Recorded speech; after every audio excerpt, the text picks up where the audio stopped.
Sebelum jadi komik tuh gue dulu sakit, flu, lagi batuk gitu kan. Temen gue ngasih tahu, batuk, jadi komik aja.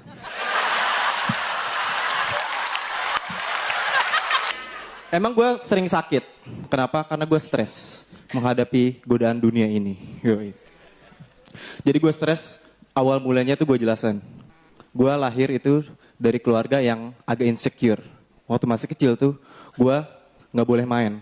Iya, waktu masih kecil, waktu gue umur 2 hari itu nggak boleh main.